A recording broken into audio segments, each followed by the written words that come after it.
I'm beginning to think. Yes, I'm beginning to think. Thoughts become me.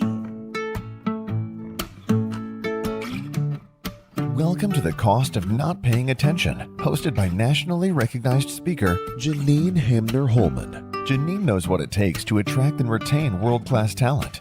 Join her here each week on The Cost of Not Paying Attention as we use brain science, leadership, management, and real-life challenges managers face to explore the places where we aren't paying attention.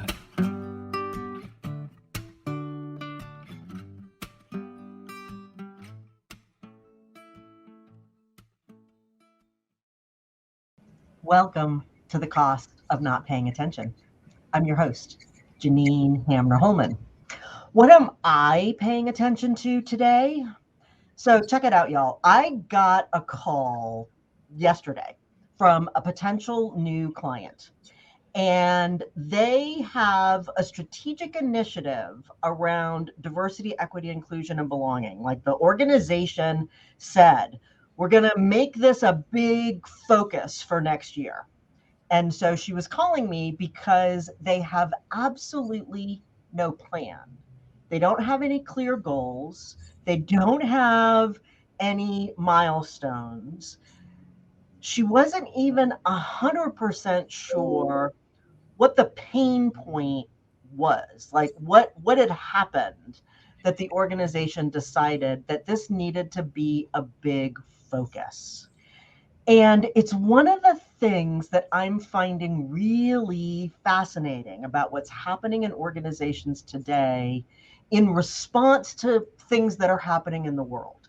You know, things happen in the world and the organization thinks, okay, we need to respond to this somehow.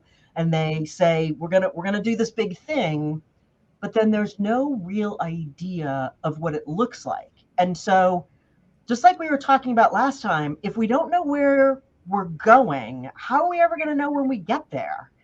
And I heard our guest talking recently about the importance of values, the importance of organizational values as being something that can really be a guide stone for an organization. And as you know, that's part of what I think too. I think that values and mission can be really something that drives how an organization operates when it does the work to really make sure that those things permeate through the organization, that it's part of people's day-to-day experience in the organization.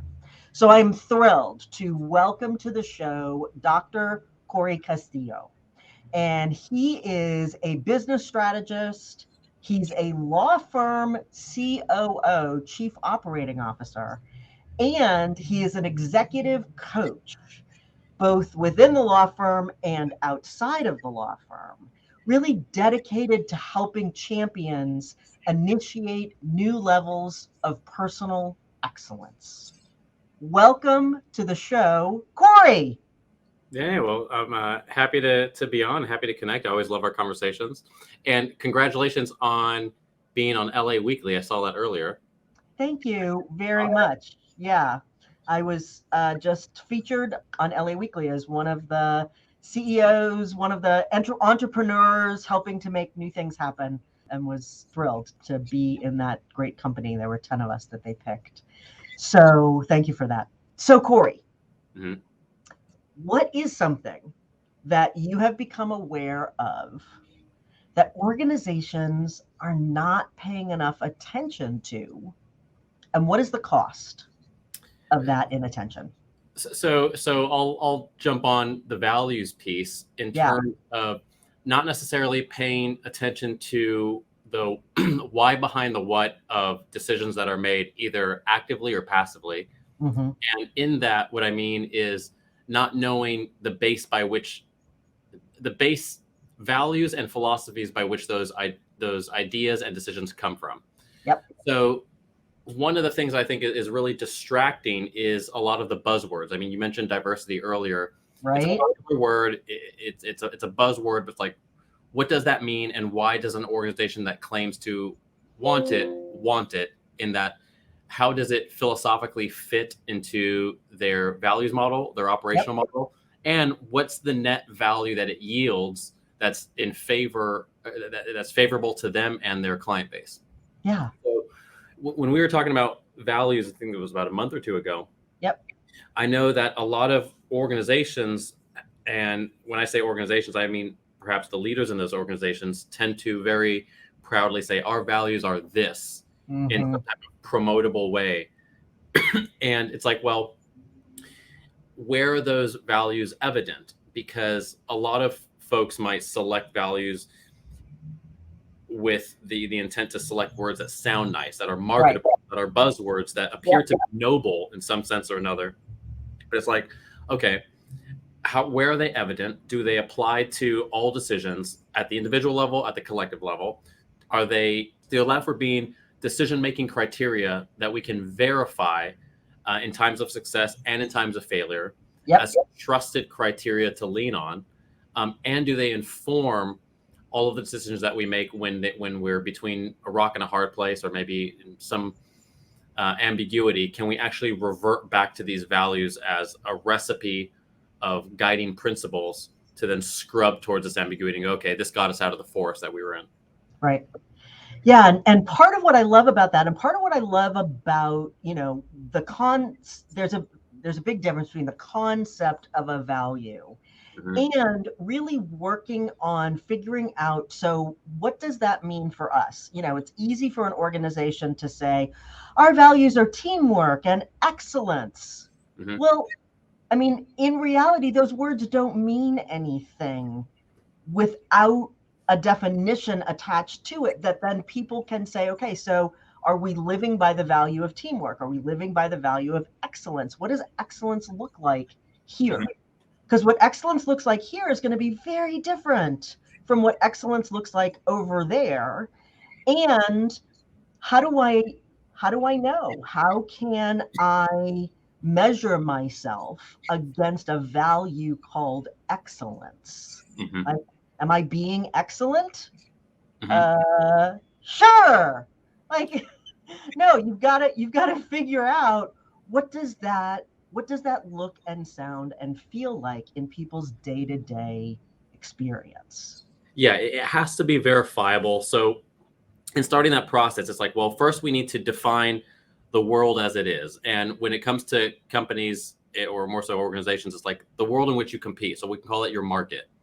Then we need to define the world as we believe it should be. So now we have a to from. Then we need to, based on that, define our impact onto it and what we actually go out to do to move it from what is to what should be. Then it's like, all right, now we have a framework to operate in. Now we're going to have to go through the recipe of qualities and principles that would equip us to move from what is to what should be, and we'll call those values. Then defining them to a point of specificity by which case we can actually verify their existence. And in that process, putting together key examples of what they are and what they are not. Because it's really fun and uplifting to do that on the front end. But if we don't put in the rigor and the specificity to inform ourselves down the road, when we hit those spots of confusion and ambiguity, then they're not really going to serve as guiding values. Right. So we're basically designing the roadmap for ourselves to basically saying, hey, we know we're going to get lost. We know we're going to hit some market volatility. Are we being as clear and intentional and precise with prescribing ourselves the criteria that's going to get us out of the mud when we run into it? Yeah.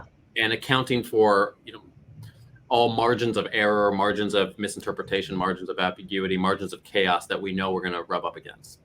Yeah. And, one of my favorite examples is I have gotten a few calls over the last number of years from CEOs who say some version of like, that this thing is really important to us. That diversity is really important to us. That equality is really important to us, whatever it is. And we have this one, often, unfortunately, it's a guy. We have this one guy who's just not willing to get on board. And he keeps doing these things that are out of line with whatever that value is. And But here's the problem, Janine. He's our rainmaker. And so we just don't know what to do. Mm. And I say, I get it. I get that tension. And here's the thing. Like, there's only two things you can do. You can say, yes, we really actually care about this value. And if we've done everything that we can to get you on board with this value and you're not going there, then we must part ways. Or it's not one of our core values. And like, that gets to be okay too. And so then if it's not that, then what is it? If upholding women, uplifting women is really one of your core values, and this guy is a misogynist and pinches women's butts. I've literally had that call. He pinches women's butts and he says things that are inappropriate, and he tells people that they're beautiful or that they're a bitch or, all of these things. And we've sent him to sensitivity training and we've done this and we've done that, and he just won't get with the program. Like, well, so either you care about the experience of women or you don't. Like, and I'm not being moralistic about it. Like, either it's important to you as an organization, forget about you as a human. Like, either it's important to you inside your company or it's not. And if it's not, and you will know it's not if you're not willing to let him go. Yeah, I mean, the proof is in the pudding in that sense. It's like, well, first, it sounds like retention at all costs is a value, whether it's acknowledged or not. Right. So it's like, that seems to be evident just based on what you shared. Second, it's like, well, whether he's a man or woman and whether he's doing that with an audience that's a man or a woman, it's like, well, is it a male female thing or is it just a human thing? Right. Because it's like, well, I don't know what organization or what company might want that as a behavioral standard, not to mention the liability that it is, whether it's a male or female. So it's like, all right, well, there's how much of a rainmaker is this guy? How much risk is he putting your organization at? Yeah. If he's doing it internally, do you think he's not doing it externally? Yeah. What does that imply? What are the consequences of that as it pertains to not just direct liabilities, but branding, reputation, folks possibly leaving because of that? Yep. And then it's like, okay, well, sounds like they've already deployed sensitivity training, if assuming that they didn't move on helping him exit. So they're like, okay, well, we're going to deploy that. It sounds like that didn't work. So then it's like, okay, well, the conversation there is like, well, if these are our values, which it sounds like they might not be, then it's like, well, and we're going to proceed with retention. It's either he gets in line based off of a commitment, that is to say that he actually developed in some sense or another, got online, got in alignment, or he's going to get on board by a sense of compliance, whether he gets it or not, making sure that his behaviors are in alignment with those guardrails that are set.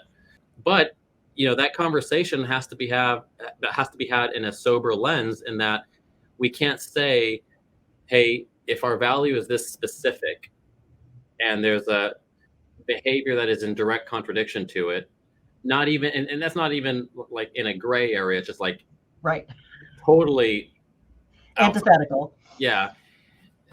And we've chosen to be inactive, then all right, well then we have to have a sober conversation about that. And to your point, not from a moral perspective, but just straight facts, like here's what it is, and then building from that. Right. And if that's an organizational culture where it's, it's a little bit of the Wild West and folks can do whatever, if they're rainmakers, it's like, okay, well then acknowledge that and take the good with the bad. And you've got rainmakers, but then you carry liabilities. Right. And certainly there are many organizations. My husband used to work for one of the biggest tech companies, software companies out there. It was a dog eat dog world, and people did and said all kinds of things that were massively inappropriate all of the time, and no action was ever taken. Like, okay, so they're willing to roll with the liability. They also didn't have big posters up in their lunchroom saying our value is teamwork, because clearly their value was not teamwork. And so, they had made a very clear decision, either consciously or unconsciously, that this is how we believe the best work is going to get done. I believe in the long term they are not correct, but they continue to churn through people, and they're incredibly well known, and everybody's clear on what their culture is. There's no gray area. And I like the objectivity about it, because one of the, starting with, I guess, what we spoke about a few moments ago, where some folks might choose to just gravitate towards buzzwords that sound good or sound noble. And I think the underpinning to that is that there's a subtle moral posturing that comes with that. Right. And whether we're talking on behalf of a company or a brand or individuals, looking at it very objectively and basically saying, sure, here's a liability. I'm not casting a judgment on it. And here's an asset, and I'm not casting a judgment on that either.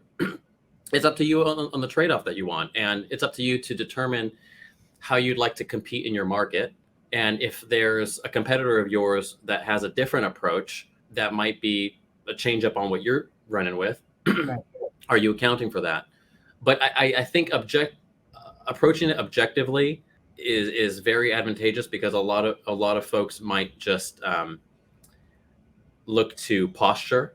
Yeah. And at that point, it's like, well, then are we really solving for something that's real, or are we just chasing our tails based on something that appears to, at a surface level, play well?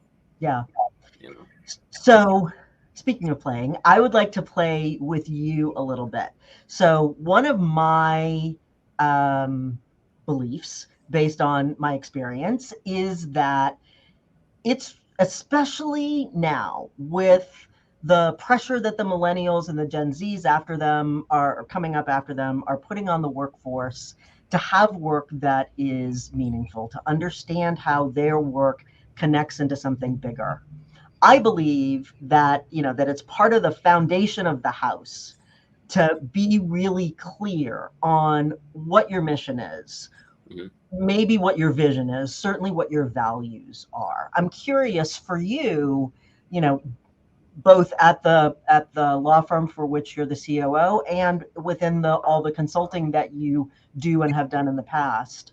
Do you resonate with that with me, that having mission and values really clear is a foundational element that organizations get clear on? Yeah. So short answer, absolutely yes. And the reason for that is because as social beings, we find meaning with and through and alongside each other. And so having this kind of tribal component to our nature, and being pack hunters, if you will, if I'm to phrase it that way, Yep. There has to be a common philosophy that we share. And those connecting points are based on shared beliefs, ideas, and experiences, in that order, in that the tighter the belief is, the closer the bond is, the tighter the ideas are, the closer the bond is, and the tighter the more congruent the experiences are, the tighter the bond. So I think it's really important. One of the things that I do tend to emphasize, though, is that it is both parties' responsibility, meaning companies need to be clear on that so as to attract the right audiences that they'd hire. It's also the individual's responsibility to know that for themselves. Right. Because at the end of the day, while the organizations that we work in can provide that for us, what we experience in our own lives, it's our responsibility as well. So we have to account for an openness. We have to account for thinking through our own personal mission, vision, values in our own lives, so that when we are presented with that with a company, we can be confident that there's alignment, and that we can make sure that we're lifting our own weight in taking care of the way we like to live our lives personally. Yeah. So that's one of the points that I emphasize. It's not just the individual, it's not just the company. It is a shared reciprocity between both. In case people don't really know exactly what we're talking about here when we're talking about values, in case you're listening and not watching, is that the value statement is really about core principles that create a compass for the organization and its employees. And as Corey was talking about, they when done well, they can guide decision making and establish a framework, and you really want to think about, so what are the values that are unique to our organization, and then what is the experience of employees in really embodying that. This is a list actually that comes out of the book that I recently published called Mind the Gap. And this is a list of, I don't know, 100, close to 100 different values. Everything from, well-being to power, to influence, to equality, to appreciation, because I think it can be hard. One of the reasons that I created that list for the book is because I think people can get stuck if they haven't ever really thought about, well, what are my values? Mhm. They can get stuck in trying to get going, thinking about that. And so I have an exercise in the book that sort of runs people through, like, just read it first, then go through and circle all the words that appeal to you, then narrow it down from there. And how do you do that? Because obviously, if we have 100 words, that can't guide us. We need a narrow band. So when you're helping people figure this out, and part of where I was going with that is that we do it for individuals and for the organization at the same time, Mhm. so that they can be thinking about, what is my experience in the organization? And just like you were talking about in the beginning, they can think about, what is my experience now? Mhm. Where would I love it to be?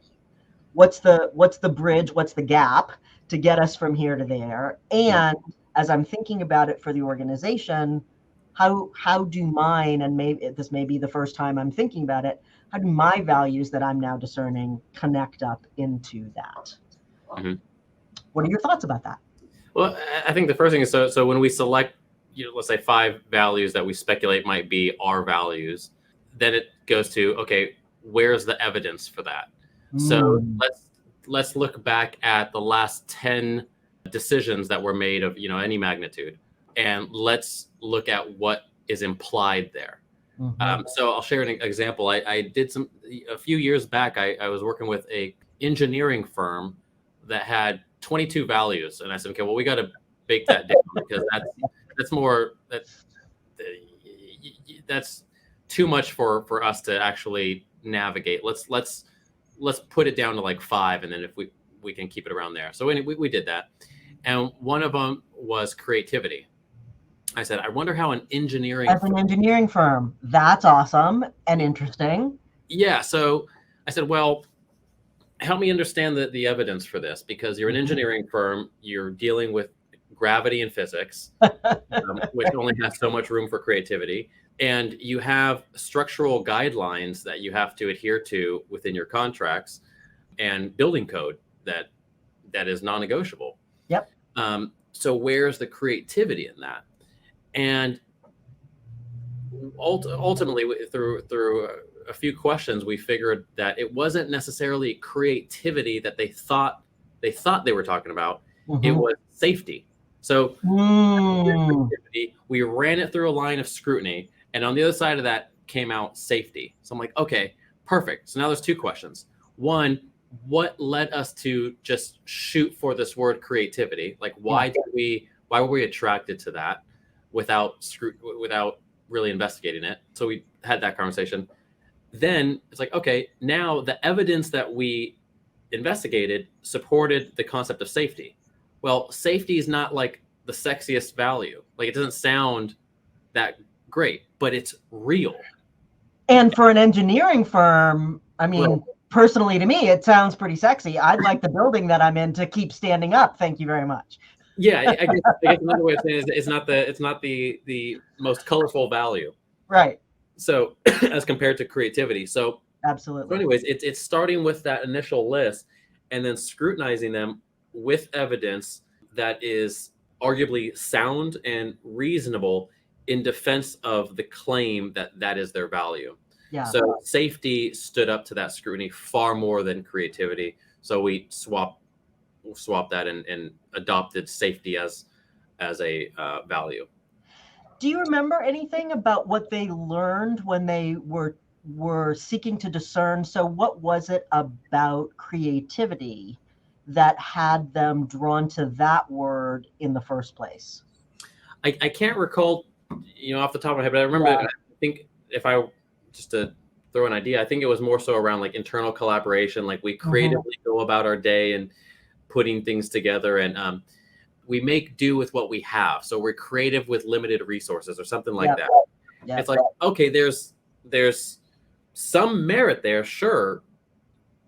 But does that value span the scope that safety does? Yeah. And it didn't. Yeah. And how different is that from, what any other organization of your size and scope and range is doing? And I think that can be one of the things that can be so great about this exercise. I mean, we are now in a world where I was looking at results of a survey that we did with about 400 CEOs and asking them their top 3 concerns. What's the thing that's waking you up at 3 a.m.? And in that top 3, 1, 2, or 3, for everybody on that list, all 400 of them, was some articulation around staffing, recruiting and retaining the best talent. Yeah. And, so while we are in this space and it appears this space is not going away, this great resignation that people were talking about more a number of months ago, it is continuing. People are continuing to quit their jobs at the rate of 4 million people in the US every month, and which is almost double what it has been historically. And so while we are in this place, discerning values that are unique in some way to your organization, whether it's the word or the definition that you use, can really be part of what differentiates one organization from another and can be part of the employer branding of an organization to really attract and retain the best talent. Yeah, I think a lot of organizations are fighting to secure that identity and competitive differentiation in their markets so as to attract the right audiences for purposes of the right retention. And as they do that, I know there were a lot of headlines of the Great Resignation in the talent war. And I think, I try to get past the sensationalism of those headlines, because I think those headlines don't contribute. They don't make anything better in that there is a lot of movement. I don't think there's much of a great resignation as I think there's more of just a great shift, because folks if you resign from one place, you're going to go to another. You're going to another place, right? And I don't know if we can call it a talent war, or we just call it just a talent market, because it's like, if you take a defensive approach, which might be inferred in calling it a talent war, then it's like, are you competing for the right reasons? Or do you just show up and say, hey, this is who I am. I'm not looking to get into a quote unquote war. I'm just looking to put up a flag on who we are and how we operate, and trust that in doing so authentically and transparently is going to attract the audiences that are in alignment with who we are and where we're going. And the rest of the supposed war can be fought by those who want to go to war. Absolutely. And one of the things that I love about you and I love about our conversations is you are so, it is something that I strive to be as well. You are so diligent about language, because words are in fact so formative, and the words that we use about things matter. And so whether it is the great reshuffling that we're talking about, or the great reprioritization that we're talking about, or something that's more positive than the Great Resignation, and something that's more illustrative and brings people in, certainly, than a concept like war does, I'm all for it.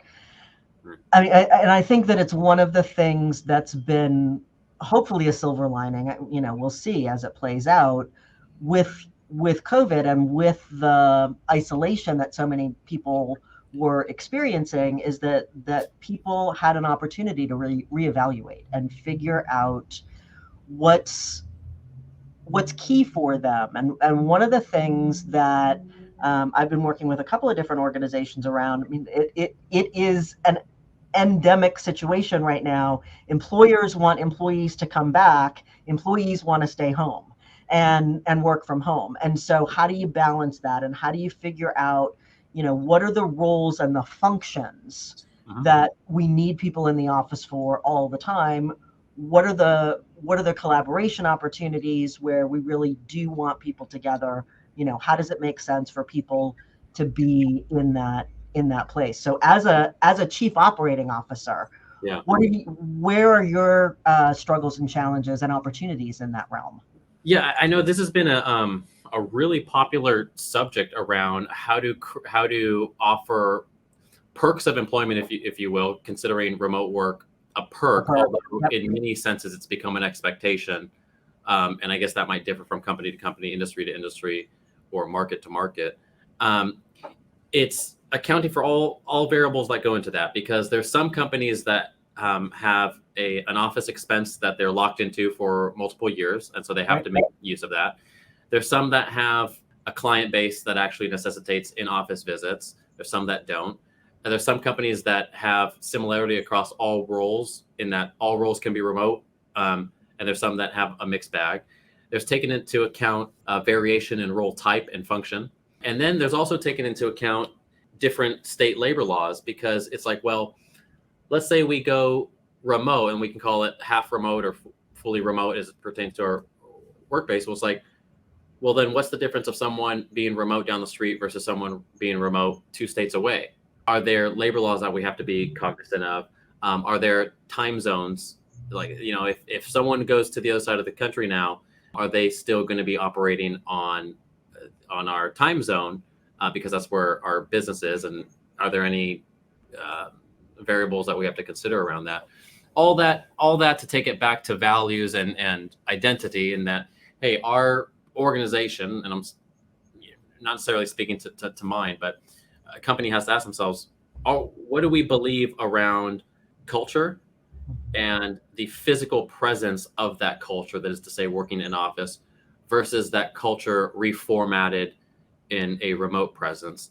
What are the costs and gains to that, both explicitly as it pertains to financial costs and on office occupancy, and implicit costs, that is to say to production and engagement and cross-departmental collaboration? And are we willing to assume that? Yeah. And then just being transparent about it up front in interviews. If folks say, hey, is there a fully remote option? It's either a yes or a no. What I do find is a lot of companies are fumbling and saying something like, well, it could be kind of like, I don't know, we've got a policy, and then you look at the policy and it's like super ambiguous, and they're like, well, we'll figure that out. Well, it's like, well, and now that's just a recipe for disaster. Yeah. And like, I'm working with a trash company. The guys and gals who drive trucks, they cannot pick up our trash remotely. They in fact have to be in the truck to pick up the trash. Customer service, that could be remote, and there's access to contracts and things that make it easier if people are in the office. I can't have my teeth cleaned by my dental hygienist through a remote interaction. That's got to be in person. And so, there's some things that just have to be in person. And, as you were talking about, human beings, I mean, ultimately, there's 3 things that we seek. We seek safety, we seek belonging, that herd mentality, and we seek dignity, respect. And, so when we can figure out how to create those things within our organization, and then, whether people are in the office or remote, then how does that impact the culture? How does that affect the culture? Many organizations are having to figure out, what are the key things in our culture that we want to perpetuate, and how do we do that now in a situation where some people are physically together and some people are not? Mm-hmm. Yeah, and being, again, having that conversation in a very sober way, not trying to be all things for all people, just to please as many folks as we can in the short term at the expense of long-term functionality. Right. And so there have been a lot of folks that have that stumbling in the short term, and then they just kick the can down the road, and they have the same issue a year later that perhaps even got worse because it wasn't addressed with any sense of decisive action. Right. If you've brought on a lot of people for whom it's critical to them that they are remote, and then you end up deciding, no, everybody's got to be here, you're going to have a lot of pain. So it's, just like with everything, it's so much better if you figure it out in the upfront. Well, and that's why it's really important to manage perks versus expectations. I think it was Microsoft that was like, okay, everyone's remote 5 days a week. And then I think it was like a year later or something, they were like, okay, everyone's back 2 days a week. And a year before, being remote 3 days a week and in office 2 days a week would have been like, oh my God, that's so great. Yeah. Because that then became the standard base expectation. Going back to 2 days a week was like, oh, I'm not going to. All these people are pissed. Right. Yeah. And consequently, I'm sure there's organizations on the other side that were like, oh no, I'd love to come back. Yeah. Depending on their work culture and employee base. But navigating that, I guess one of the questions that organizations would have to ask themselves is this a temporary pivot? And if so, how do I communicate that with transparency and doing so up front? Or is this something that I'm willing to adopt as long-term, or at least for the foreseeable future? And if I ever have to try to rein it back, am I willing to endure the good and bad of that comes with that? Yep. Well, Corey, as we were talking about in the beginning, I try and keep these conversations to about half an hour. And yet again, I have failed. I keep bringing on people who I enjoy, and then the conversation goes long. So I hope our listeners have enjoyed this conversation as much as I have. Corey, it has, as always, it has been a joy, a pleasure, and an honor to be with you. I so appreciate you and your wisdom and your insights and your perspective. Thank you so much for joining us. Thanks so much. I've enjoyed it. Awesome. I am Janine Hamner Holman, and this has been The Cost of Not Paying Attention. Remember, great leaders make great teams. Until next time.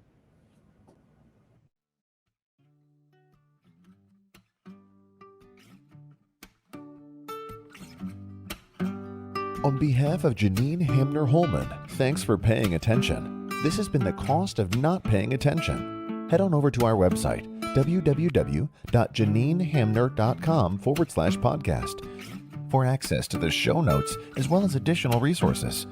Remember, great leaders make great teams.